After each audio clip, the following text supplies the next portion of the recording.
आता या बुलेटिनमध्ये बघूयात सकाळच्या 100 बातम्या। महाराष्ट्रामध्ये जनसुरक्षा नावाचा रक्षक उभा केलाय। आदिवासी क्षेत्रात काम करणाऱ्या संघटना आहेत। दलित, शोषित, पीडित यांचा आवाज उठवणाऱ्या त्या संघटनांना वेसण घालण्यासाठी हे विधेयक आणलं असा आरोप शिवसेना उबाठाचे नेते संजय राऊतांनी केलाय। जयंत पाटील यांचं नाव अनेकदा चर्चा आणि अंदाजांमध्ये येत होतं। मध्यंतरी त्यांच्या मतदारसंघामध्ये उपमुख्यमंत्री देवेंद्र फडणवीस यांनी तत्कालीन अनेकदा भेटी दिल्या। जयंत पाटलांच्या राजीनाम्यामुळे आता चित्र स्पष्ट झाले अशी प्रतिक्रिया आमदार संग्राम जगताप यांनी दिली। राज्यातलं सरकार असंवेदनशील आहे। संजय शिरसाट यांच्याकडे एवढा पैसा आला कुठून याची चौकशी झाली पाहिजे, तर संजय गायकवाड यांच्या प्रकरणाची चौकशी व्हावी अशी मागणी राष्ट्रवादी काँग्रेस शरदचंद्र पवार पक्षाचे खासदार अमर काळे यांनी केली। उपमुख्यमंत्री अजित पवारांनी बारामतीमधील विविध विकास कामांचं उद्घाटन केलं। यावेळी बोलताना रस्त्यावरती कचरा टाकणाऱ्यांना आणि मोकाट जनावरं रस्त्यावरती सोडणाऱ्यांना अजित पवारांनी कारवाईचा इशारा दिला। माझ्या जन्मभूमी आणि कर्मभूमीची मराठी भाषा प्रथम आहे, पण ज्या हिंदुस्थानात आम्ही राहतो त्या हिंदुस्थानातील दुसऱ्या क्रमांकावरती हिंदी भाषेचा सुद्धा सन्मान केला पाहिजे अशी प्रतिक्रिया नवनीत राणांनी दिली। उद्धव ठाकरे आणि राज ठाकरे स्वतःची राजकीय पोळी भाजण्यासाठी मराठी हिंदीचा तेढ निर्माण करतायत अशी टीका त्यांनी केली।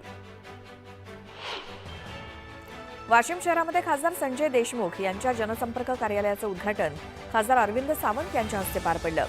जनसुरक्षा विधेयक जनतेची सुरक्षा हिरावणारं विधेयक असल्याची प्रतिक्रिया यावेळी अरविंद सावंत यांनी दिली। शिवसेना उबाठा पक्षाचे खासदार अरविंद सावंत यांनी संजय देशमुख यांना उर्दू भाषेत लिहिलेली फ्रेम भेट दिली। यावरून आता प्रश्न उपस्थित केले जात आहेत, आता यांचं मराठीवरचं प्रेम कुठे गेलं असा सवाल विचारला जातोय। नवी मुंबई महापालिकेच्या वतीनं नेरूळ इथे भगवान गौतम बुद्ध यांच्या पुतळ्याचा अनावरण सोहळा पार पडला। वनमंत्री गणेश नाईक आणि आमदार बंदा म्हात्रे यांच्या हस्ते पुतळ्याचं अनावरण झालं। आमदार सुधीर मुनगंटीवार यांनी बल्लारशाह रेल्वे स्थानकावरील प्रवाशांच्या सुरक्षेच्या दृष्टीनं पुढाकार घेतला। बल्लारशाह रेल्वे स्टेशनवरील दूरक्षेत्र पोलीस चौकीचं स्वतंत्र पोलीस ठाण्यामध्ये रूपांतरण करण्याची मागणी बावनकुळेंनी मुख्यमंत्र्यांकडे केली। नवी मुंबई आंतरराष्ट्रीय विमानतळाचं काम यंदाच्या 30 सप्टेंबरपर्यंत पूर्ण करा असे निर्देश मुख्यमंत्री देवेंद्र फडणवीस यांनी सिडकोच्या अधिकाऱ्यांना दिलेत। पंतप्रधान नरेंद्र मोदी यांची वेळ घेऊन या विमानतळाचं भव्य उद्घाटन करण्याचं उद्दिष्ट आहे, त्यामुळे गरज भासल्यास मनुष्यबळ वाढवून कामाला गती देण्याच्या सूचना त्यांनी दिल्या। म्हाडाच्या कोकण मंडळातर्फे विविध योजनेअंतर्गत 5285 सदनिका आणि ओरोस कुळगाव बदलापूर इथल्या 77 भूखंड विक्रीकरता सोडत जाहीर करण्यात आली आहे। सोडतीसाठी अर्ज नोंदणी आणि अर्ज भरणा प्रक्रियेचा शुभारंभ गो लाईव्ह कार्यक्रमाअंतर्गत 14 जुलै रोजी होणार आहे।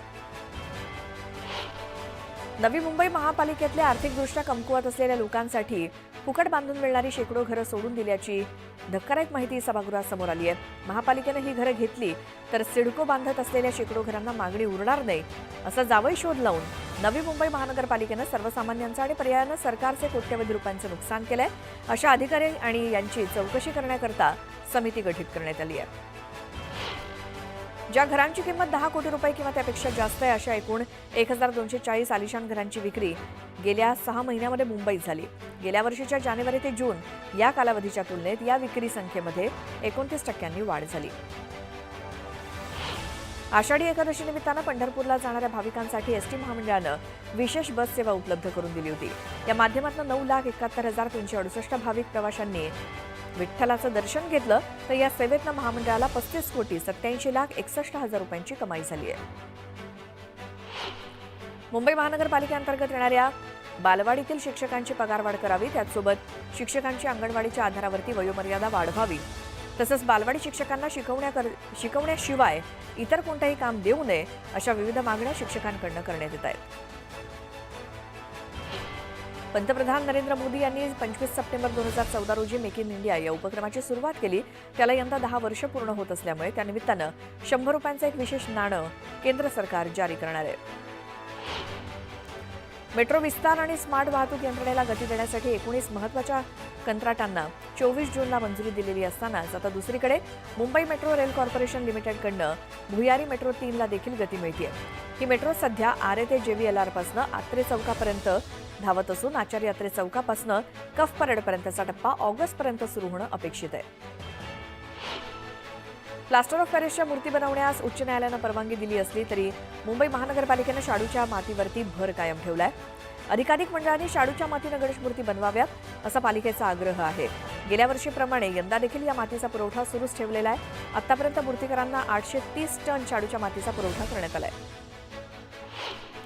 मसाले आणि भाज्यांपाठोपाठ लसणाच्या भावानं सुद्धा उच्चांक गाठलाय. लसणाला महागाईची कोंडी बसल्यामुळे नागरिकांच्या खिशाला कात्री बसणार आहे. लसणाला प्रति किलो 300 रुपयांचा दर मिळतोय. राणीच्या बागेत भेट देणाऱ्या पर्यटकांच्या संख्येत चढउतार बघायला मिळतोय. 2024-25 या वर्षामध्ये पर्यटकांची संख्या घटल्याचं दिसलं. 23,57,000 पर्यटकांनी इथे भेट दिली असून पालिकेच्या तिजोरीत 9.18 कोटींची भर पडली आहे.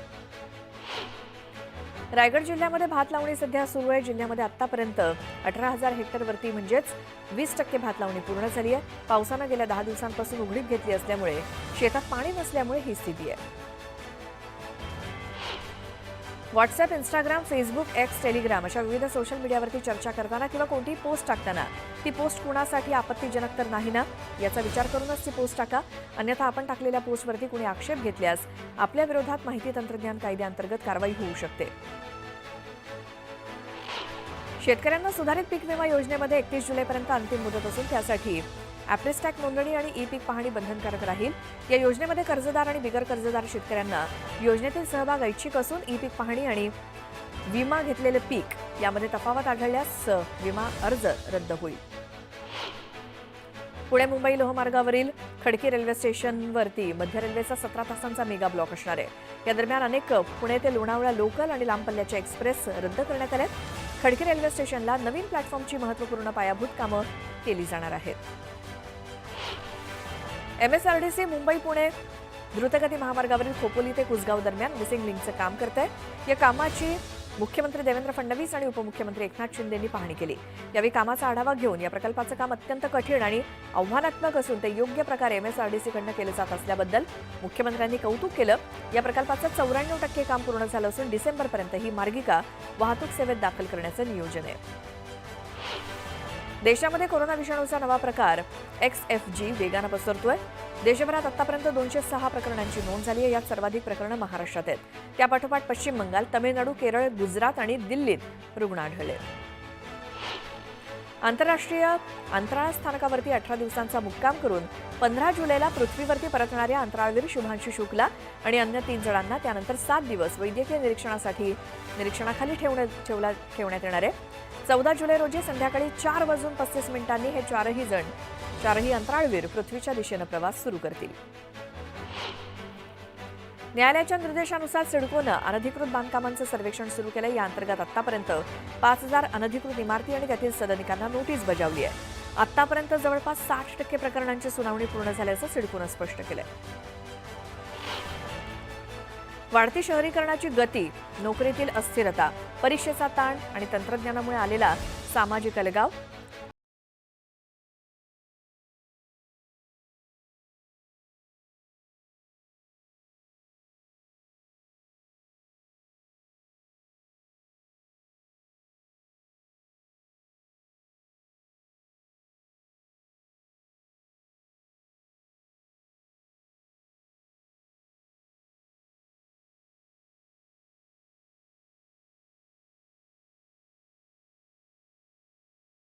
त्यानुसार राज्यात पुढचे 4 दिवस पावसाचे असणार आहेत.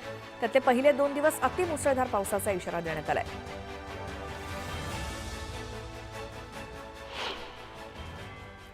त्यानंतर एक मोठी बातमी बघूयात. उपमुख्यमंत्री अजित पवार हे पुणे दौऱ्यावरती आहेत. पहाटेपासून हिंजवडी IT पार्क परिसरात ते पाहणी करतायत. स्थानिक प्रश्नांच्या मुद्द्यावरती अजित पवार रस्त्यावर उतरलेत. सरकारी कामामध्ये अडथळा आणल्यास जो आडवा येईल त्याला उचला असा सज्जड दम अजित पवारांनी दिलाय. प्रत्येक शनिवारी रविवारी पुण्यातल्या विकास कामांची पाहणी अजित पवार करत असतात. सरकारच्या कुठल्याही डिपार्टमेंटच्या मालकीचा रस्ता असेल तर त्या रस्त्याच्या करता परत पैसे द्यायचा काही संबंध घेत.